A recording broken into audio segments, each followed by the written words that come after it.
Introduction. This is my story, the psychedelically sparked spiritual journey of an ex-Mormon millionaire. If that already sounds kind of crazy, you have no idea how wild it's about to get. I definitely didn't when I first started down this path.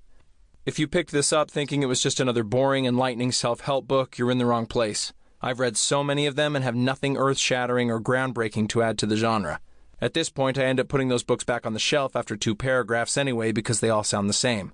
It's also not really a memoir, even though it follows my travels around both the globe and the woo-woo world, trying anything and everything to calm the angst and depression I felt on the inside, despite seemingly having it all on the outside.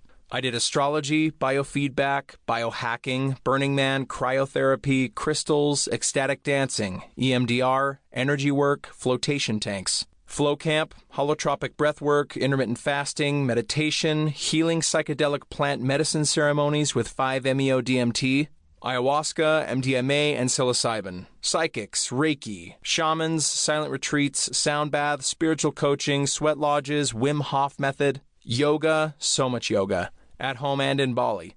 These provided some major life-altering realizations, although the biggest ones were actually jump-started by the more mundane and universal experience of heartbreak that helped lead me to the authentic, happy, fulfilled place I'm in now. But no single thing was a magic bullet. See, for way too long I was wrapped up in my fat kid self-image that hadn't been true for years. My dad died when I was in my early 20s, and I shoved all that grief down and didn't deal with it until it came back and slapped me in the face. I tried to be perfect at the religion I was raised in, nearly drowned in the shame of not being perfect, and finally left the church knowing imperfection is what being human is all about. I made a ton of money, and spent a ton of money, at a job where they called me the king.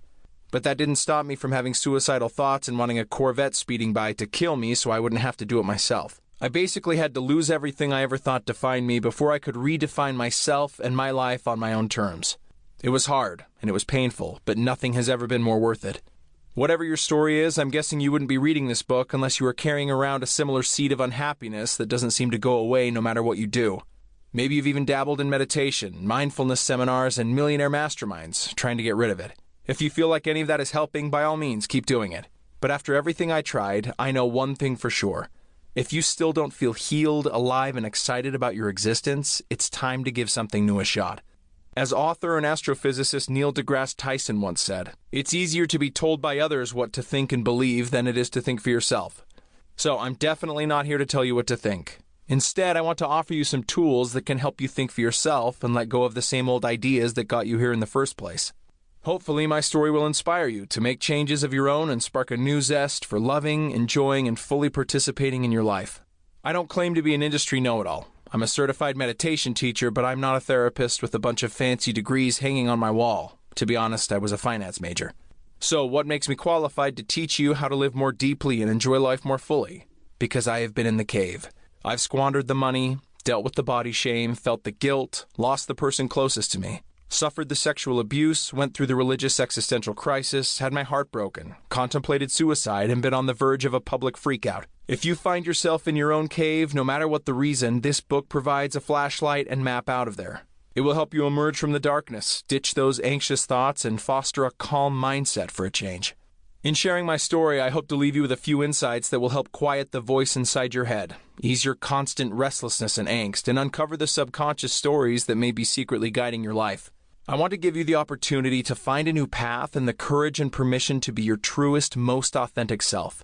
I want to help you realize where you are right now is perfect. You have special gifts no one else has, and you can share them with the world. When you're done reading this book, my biggest wish is that you'll love being you like I finally love being me. And life won't bother you anymore because it's a beautiful experience to be had, not a problem to solve. The end goal is that you'll be so full of love you'll have no choice but to share it with others and help them feel the same way. You up for it? Let's go.